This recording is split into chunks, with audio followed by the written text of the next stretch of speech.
Energy, water and sanitation, food, that sort of thing. I'm at a place called Vaidara Labs in the hills of Barcelona, working with a group called COACT to develop a pico hydro turbine. So a very small scale, but very low cost and portable means of producing electricity from water. Basically, right there. There's a bit of optimization is going to start rapidly paying off. So we're going to try again with two different approaches. A basic computer fan. Plan B.5 is this impeller design, which we're going to now 3D print.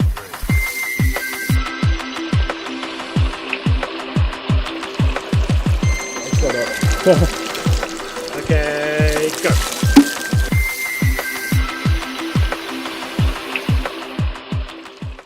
This is the phase 3 turbine. It's similar to the previous ones that we tested.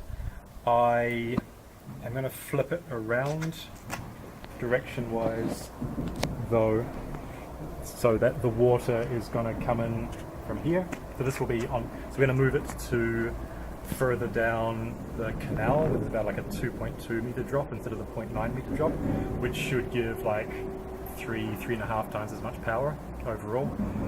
So the water's going to come up here, go through here across the top of the weir, and then vertically down.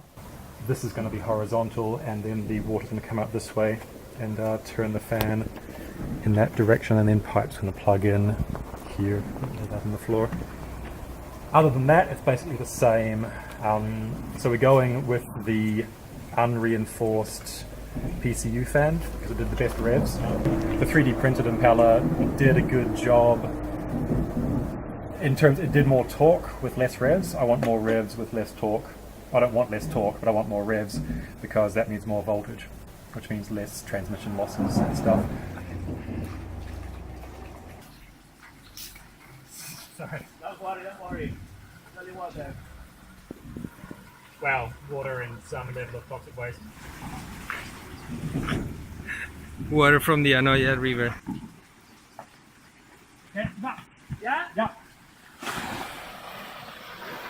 Wow! Loco! Vamos! Holy shit! Yeah. So fast!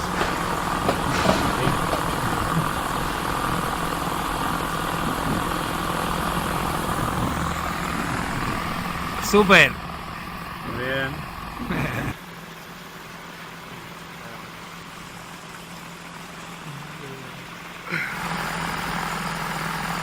There we go. That's the number.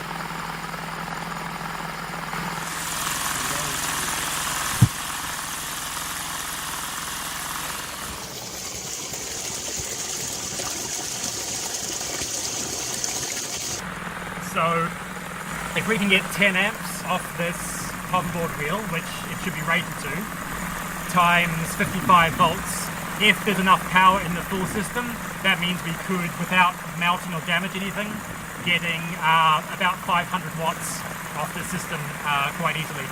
If there's enough water flow, but there should be, because like the full system power of this is about 1.2, 1.3 kilowatts.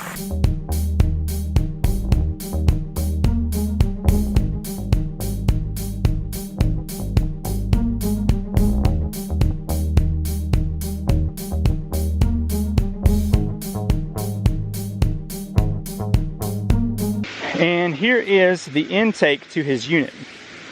He's got a screen cage that prevents debris from entering into the pipe.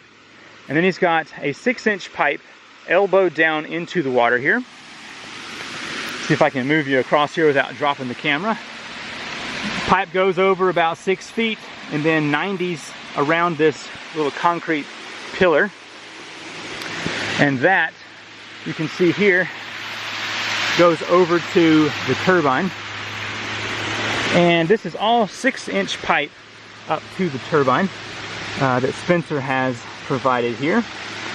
3-phase, we'll get to that here in just a bit.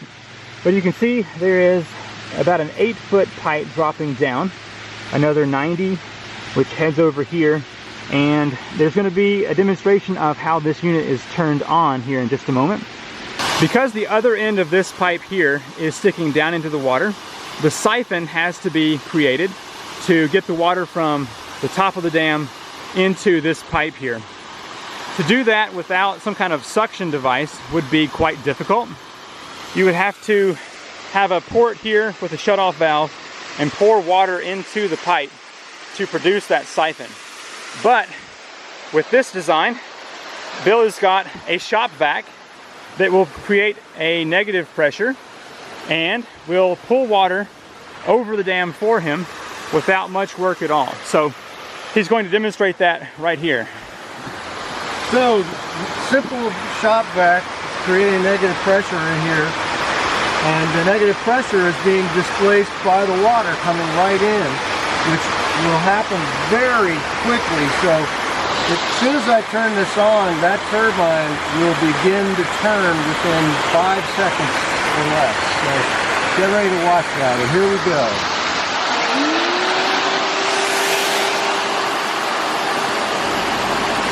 There we go, starting to spin. Now I'll just shut this off. The air bubbles will get cleaned out of there in quite short time.